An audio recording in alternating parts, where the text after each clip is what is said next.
Tak dobrý den, dneska budeme dělat vepřový perkl z bůčku. Takže první, co udělám, je, že si nakrájím bůček. Samozřejmě dá se to dělat i z nějakého libového masa, z nějakého plecka dokonce, já nevím, skýty. No ale pravé je z bůčku, takže takhle si nakrájím bůček na kosky, jistou kůží.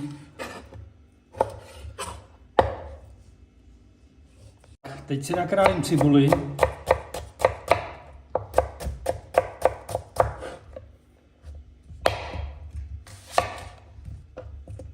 Dělám takhle pár stroužků česneku. Tady mám asi 4. No, proč si to připravím, abych to měl.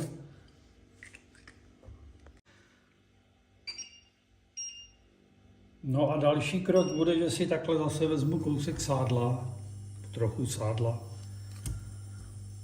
Tak ještě asi malý kousek. Ten bůček bude sám o sobě dost masnej, takže asi jenom takhle. No, nechám to rozpálit a uděláme si klasický základ cibulový. A na to rozehřáté sádlo si takhle hodím cibulku. No a nechám ji do takového lehce růžova, v podstatě trošičku víc než na paprice, ale zase ne příliš, no, uvidíme. Takže takhle asi by mohl ten základ vypadat. Teď tam přidám to maso.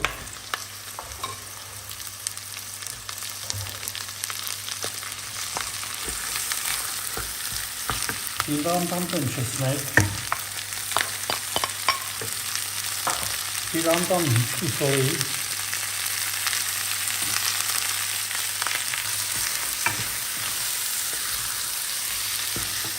No a taky to opepřím.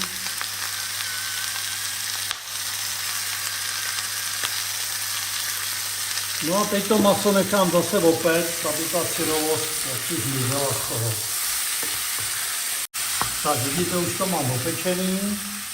No a teď tady mám rajský protlak, takže tam dám takhle tu malou krabičku rajského protlaku.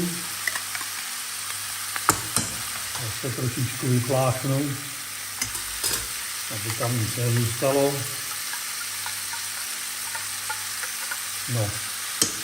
No a ten protlak nechám zase zarestovat, pěkně s tím cibulí a s tím masem.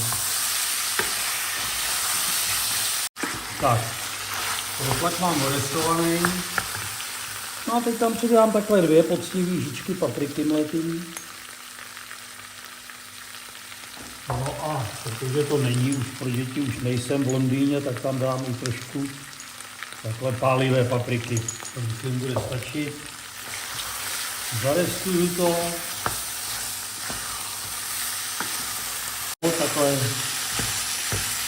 paprika už je taky zarestovaná. No a teď tady mám vývar vepřovej z kostí, ten jsem si udělal už kdysi, byl v mrazáku.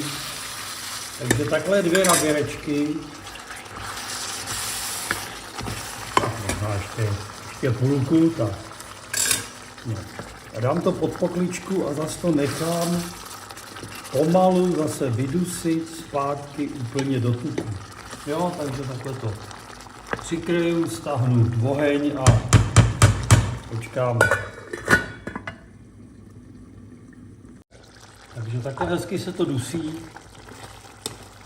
Občas to zamíchejte, stačí opravdu občas a vidíte, že už se mi ten vývar zase začíná vyvařovat, ale to je ještě málo, musí to být až do tuku.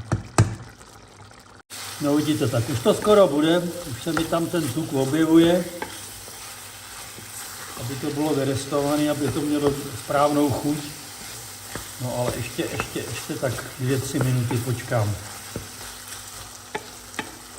Samozřejmě, že v této fázi se to musí pořád míchat těch pár minut, aby se to moc nepřilepilo, ale já myslím, že teď už je to ono. Takže bylo 60 deka bůčku, to jsou 4 porce, takže 4 žičky mouky.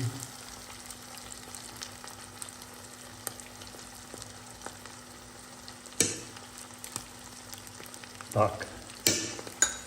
No a zase to zarestuju.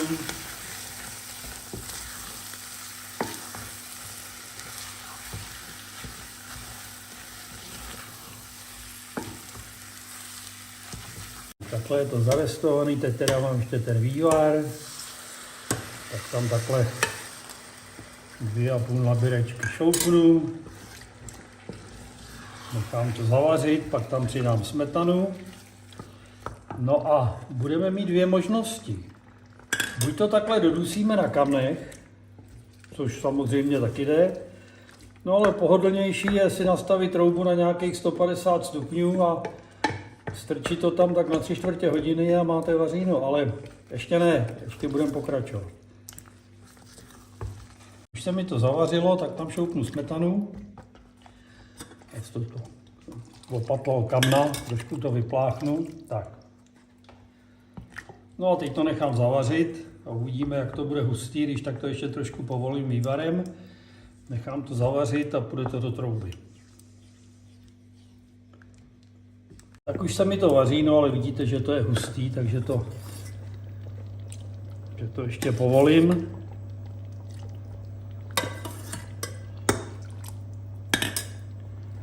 Zase to nechám zavařit. Se to začíná vařit, teď to trošku ochutnám.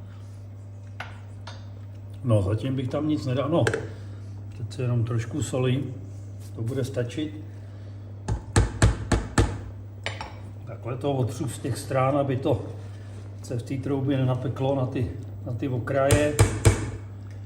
Dám na to poklíčku a dám to do trouby na 150 stupňů. Tak hodinka utekla. No, máme to hotový.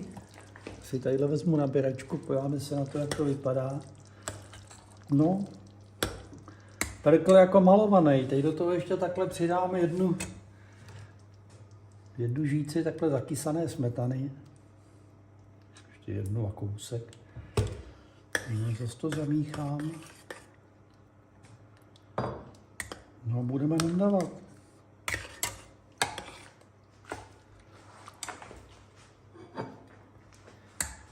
Ještě to musím trošku rozmíchat. Tak, teď už je to lepší.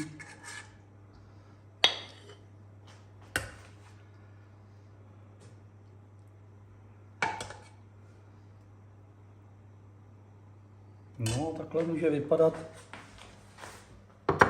vepřový perkl s knedlíkama, s bramborama, no hlavně s tarhoňou, aby to jedli Maďaři. Takže jo, ať vám chutná.